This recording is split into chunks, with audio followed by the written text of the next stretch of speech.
Just focus on winning the fight and doing what you have to do and not giving up, but never worry about losing. Because if it happens, it might happen. Through my anecdotal experience, I've learned that your mind can really actually shape your reality. Muay Thai is a beautiful sport, and now that the world's getting to know it more, people are starting to like it. You know, MMA is a big sport now, and you need to learn Muay Thai in order to be good at MMA too. You need to learn how to do how the Thais do. Yeah, people that come here really get to learn, like, wow, how these Thais really train super hard. I respect a lot of fighters, especially Thai guys, because they train every day, no matter what, every day, morning, evening. Not an ounce of fear, of excitement and violence. I know what I'm there for, and that's to be violent and kind of enjoy it. I'm more popular now, getting more famous. It's helping anything I do. For example, like business, I'm meeting people, building rapport with people. You gain a reputation. The only difference between those that accomplish what they want to accomplish and those that don't is the ones that accomplish what they want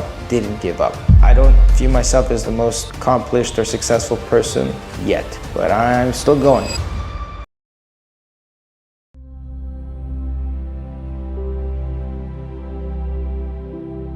Jonny, you are not from Thailand, but you are clearly part of the fight scene here now. How did that happen? So, you know, it all started out of desperation. I was here in Thailand. I came here with a good amount of money, you know, more money than I've ever had in my life, and I was super happy, especially coming to Thailand. I thought I was rich. I was like, I don't have to work anymore. I'm done. And I had about 7 Muay Thai fights, and then I got that chunk of change, and everything was good. I was retired, and it was COVID at the time, so I was just, you know, living life and having a good time, getting fat, you know. And then one day, everything was gone. I lost everything. So out of there, I really was desperate. I didn't know what to do. And I had a friend of mine that fought Triple G, you know, big boxer. He made $1 million off that fight. I started thinking, could I do that? Well, what am I gonna do now? Go back home? It's COVID, everything's closed. My business is shut down because, you know, the bars are closed and they're directly tied to that. So I started training again. I got a fight within a few weeks. It was my first bare knuckle fight, as I needed money. I won the fight, and then the rest was history. I met up with John Nutt, the guy that is the founder of Fight Circus, also the founder and pioneer of MMA here in Thailand. And with him, I started Fight Circus, and like my name came out little by little.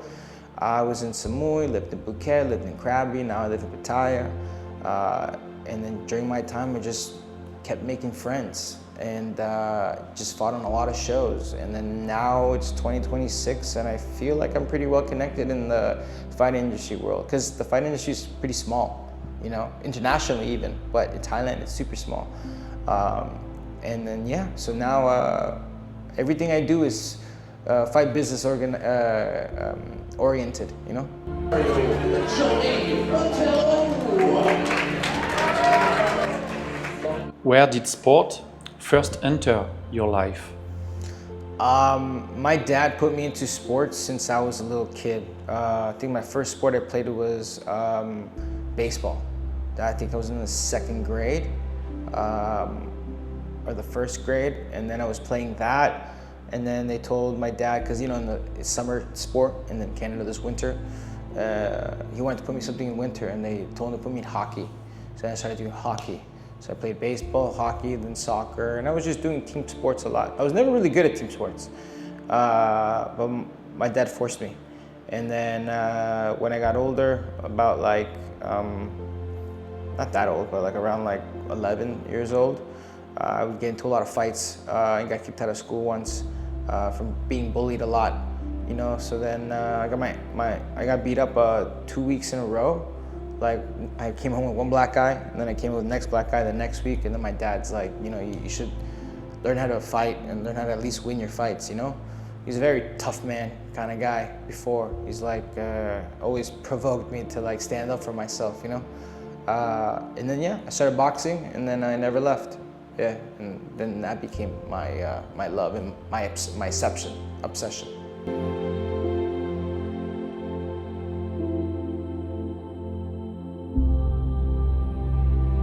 What did your early years in training teach you about yourself?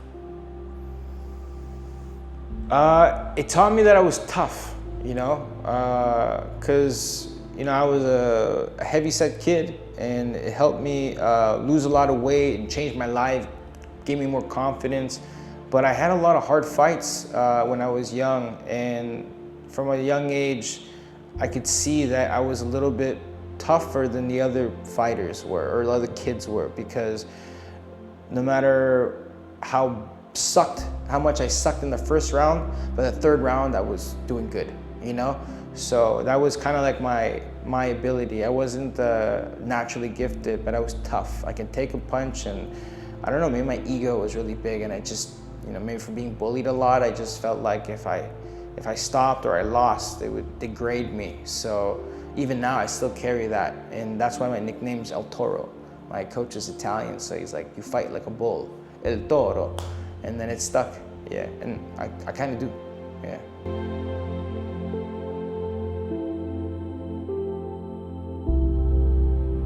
When you step into a fight, what happened inside your head? One thing, I like to fight, so I am in somewhere or another happy when I'm in the ring, always, even without the gloves. Yeah, I enjoy it. Obviously, when you take the gloves off, I know the consequences of what a hard 5-round or 7-round fight would be, so I know I'm probably going to the hospital after. So I'm just preparing my mind, but in general, I've learned to create a type of focus, like a zone mentality. So when the fight's about to start, I get myself focused in that zone mentality, like a bull. All I see is what's in front of me. And I use whatever trauma I've had in my past, and I think about all the bad things that has happened to me. And it makes me angry. But I'm also happy to be there. So there's like a fine line in between of angry and happy. It's hard to explain. But yeah, I get really zoned out when I'm in there.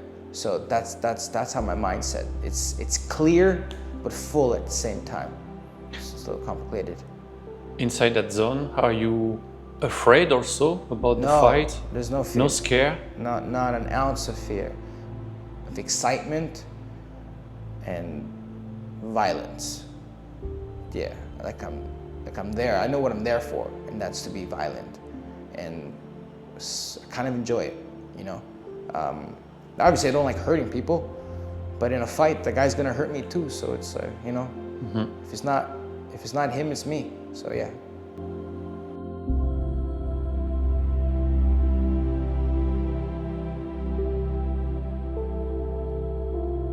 What does fighting give you that nothing else give you? It gives me a satisfaction that is rare to find. It allows me to be very proud of myself. It's an ego boost that lasts months. Especially nowadays that the fights are becoming more high scale. Yeah, there's just so much good that comes out of it. Some things are bad, like my left eye can't see as clearly as I used to, but I'm more popular now, getting more famous. And it's not that I like fame, but it's helping anything I do. For example, like business, it really, it helps with just general business, general meeting people, building rapport with people, and you gain a reputation that people like, So yeah, that's the thing. Since I retired for the 5th time over a year ago, boxing for me has gone on a downward slope. As we can see, Tyson Fury go back to the ring. Do you think a fighter ever stop being a fighter? No. Fighter's a fighter. It's does a dog ever stop being a dog? No. Even if you don't fight, you still have that mentality. I guess as you get older, I think we all become more aware of our mortality.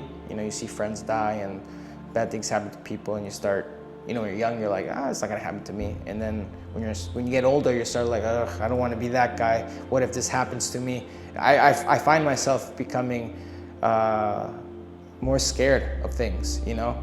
But I think the lessons I've learned in fighting has taught me, and hardship in life has taught me, that just because you're scared doesn't mean you shouldn't do it, you know.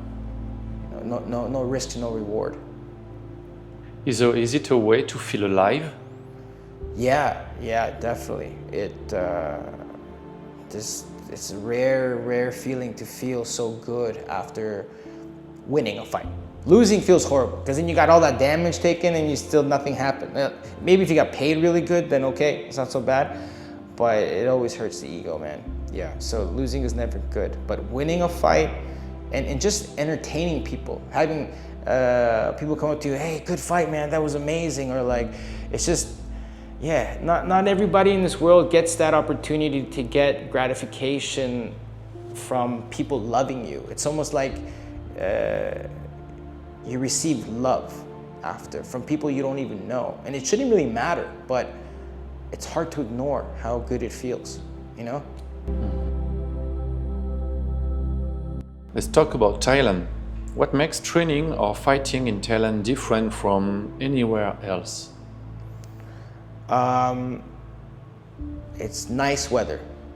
No running in the snow, which I used to have to do in Canada a lot. Wintertime, I had to prepare for fights, and I'd be like Rocky IV, running the soccer fields in the mountains, all in snow, this knee level height, you know.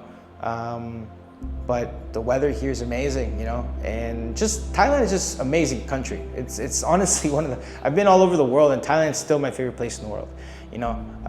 It's also cheap too, so like compared to the West, and if you have a little bit of money, or you can make a little money when you're here, it goes a long way, and you're able to actually train full time. You know, back home I couldn't do it.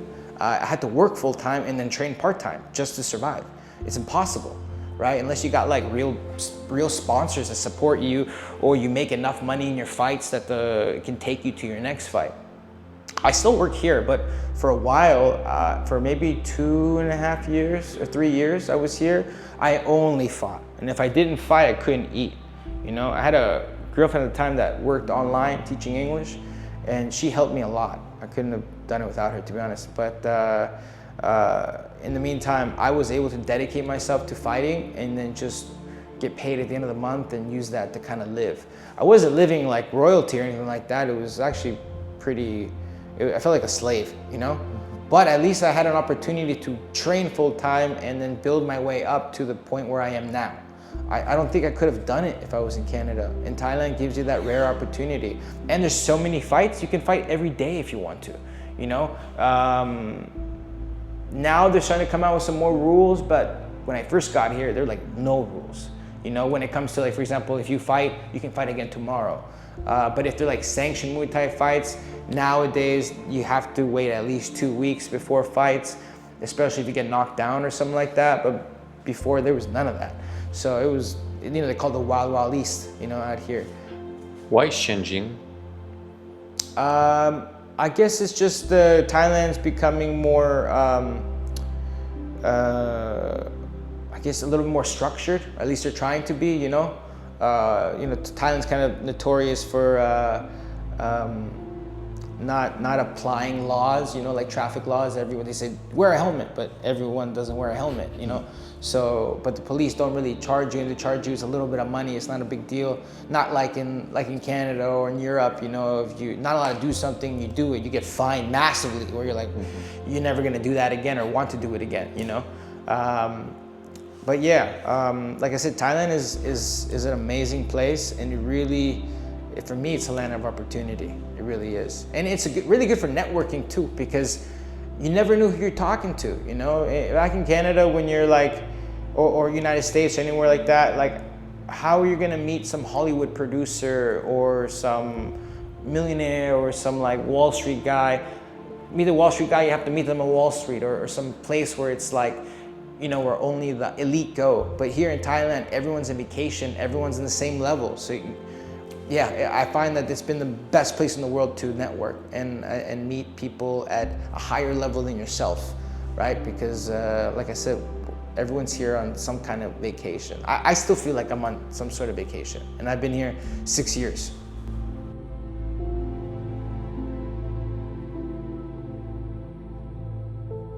What did Thailand change in you as a fighter and as a man?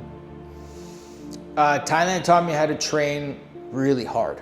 You know, like it's a different level of training here. And because it's hot and almost all the gyms are outdoor, you know, it's really pushes you. The first time I came to Thailand, I trained 2 times a day, every day, and I was dying every day. I fought a bunch of times, then I went back home inside like an AC maintained enclosed gym. My cardio was through the roof. I didn't know how great shape I was. It's because I was training outside in the 40-degree weather, you know? So yeah, the Thai people train very hard here, you know?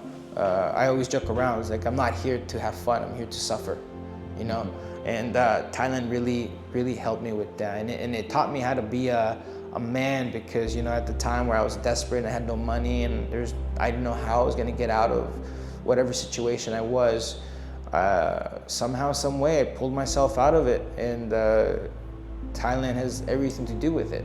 It's like that, they say, you know, when you buy a water bottle at the store, it's like $1. If you buy it at the airport, it's $5. It's the same water bottle, but it's where you're buying it. So it's like me. I changed area, changed location, and my value went up.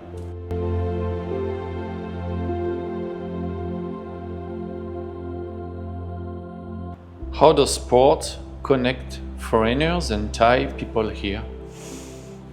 Well, in Muay Thai specifically, it connects them because, you know, they all have to work with each other, you know, and Thailand is Thai culture. So for a foreigner to come here, they have to embed themselves into Thai culture because, like I said, Muay Thai is Thai culture. So everything from greetings to, you know, respect and understanding, you know, the system and how it's supposed to be here, you know.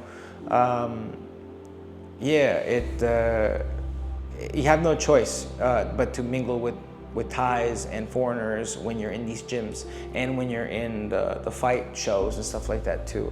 I've met a lot of Thai people and a lot of good friends from Thailand, just being in the gyms and working in the industry.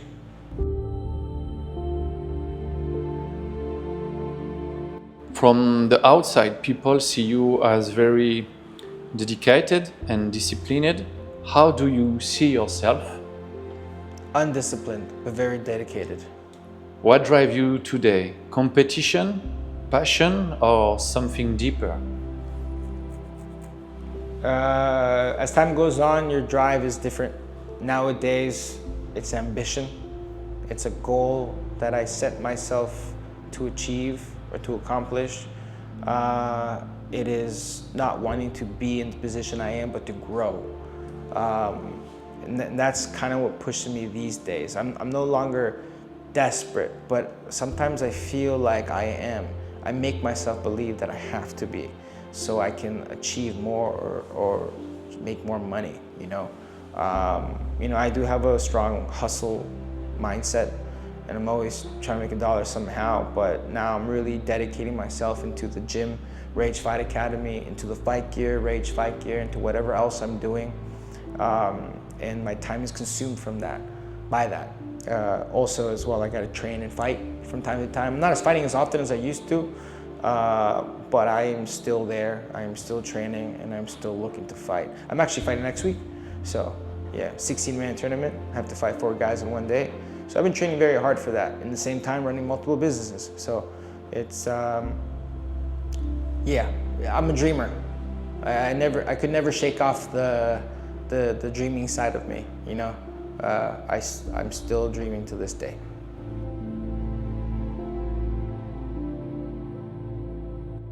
What do you want younger fighters to learn from you?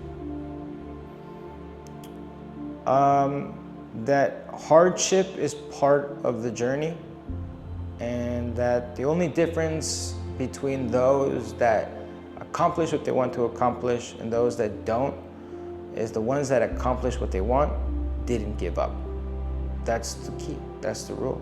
You don't quit and you will get to where you want to or get near enough. Like that saying, you know, shoot for the moon, and if you miss, at least you land amongst the stars.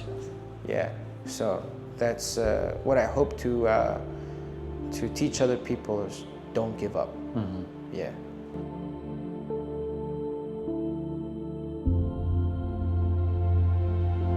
What, if there is one, what mistake do you see fighter making too often?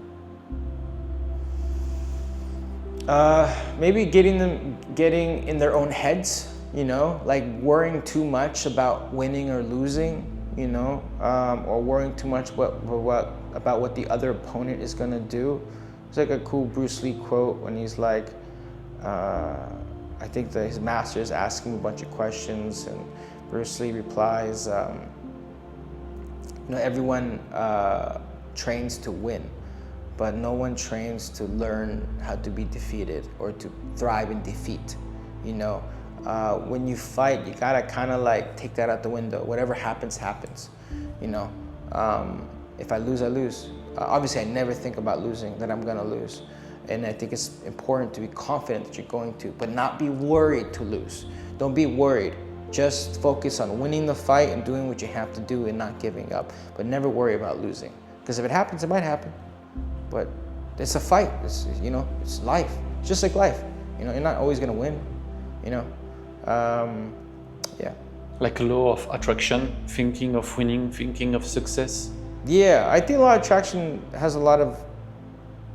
I think a lot of it is true. I've played with it myself many times, and I believe in that. When I believe something's gonna happen, I really truly feel it's going to happen. You know, I've done it many times where I said I'm gonna do this, and I did it, almost exactly that. You know, it's actually quite crazy. And through my anecdotal experience, I've learned that your mind can really actually shape your reality. 100%, that's true. I'm just learning how to get better at it. What does Thailand bring to the world of fight? Well, it brings Muay Thai to the world, and now that it's becoming more popular, Muay Thai is a beautiful sport, you know. It's one of the only sports where like, it's almost like the MMA of striking, you know? Because you can grab, you can elbow, obviously you can't headbutt, but in left way you can, but it's a little bit different. Muay Thai is a beautiful sport, you know, and now that the world's getting to know it more, people are starting to like it. And people, you know, MMA is a big sport now, and you need to learn Muay Thai in order to be good at MMA too. You need to learn how to do how the Thais do, you know. Obviously kickboxing is a little bit different when it comes to footwork and stuff like that. And traditional Muay Thai, you know, slow pace. I don't fight like that, but I understand it, you know. Yeah, people that come here really get to learn, like, wow, how these Thais really train super hard. You know, I respect a lot of fighters, you know, especially Thai guys, because they train every day, no matter what, every day, morning, evening. Since the young age. Since young ages, yeah. That's why like Thai people normally retire earlier than foreigners, because foreigners start later. You know, a lot of Thai people, like my friend Stamp, I think her first fight she was like 6 or 7 years old, you know? She used to tell me about that, yeah.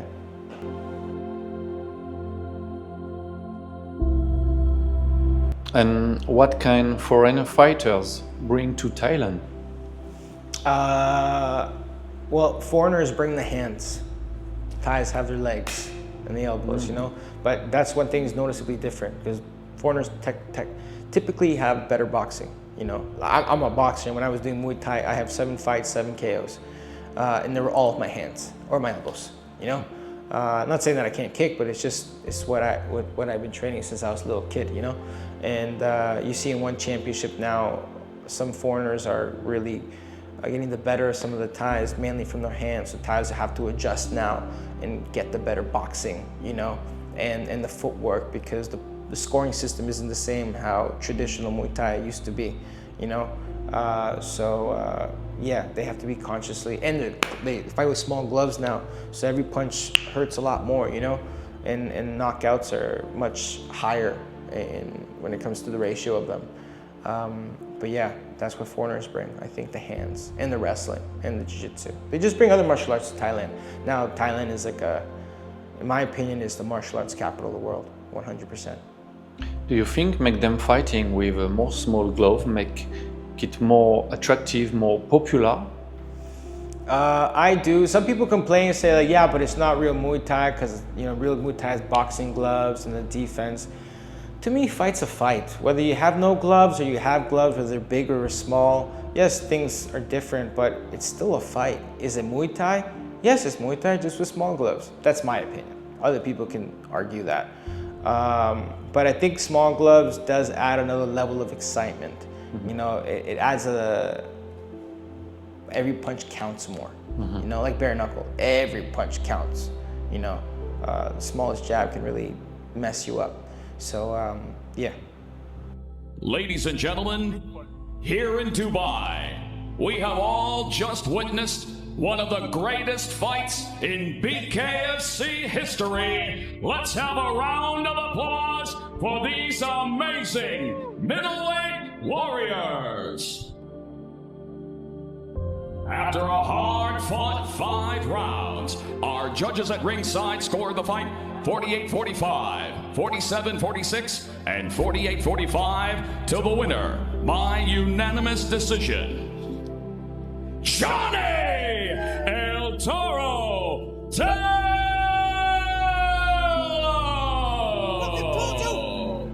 Today, what are you truly proud of?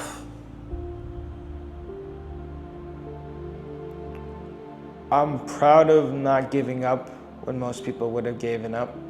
And I'm proud of being where I am today and proving to myself and to other people that yes, you can do it.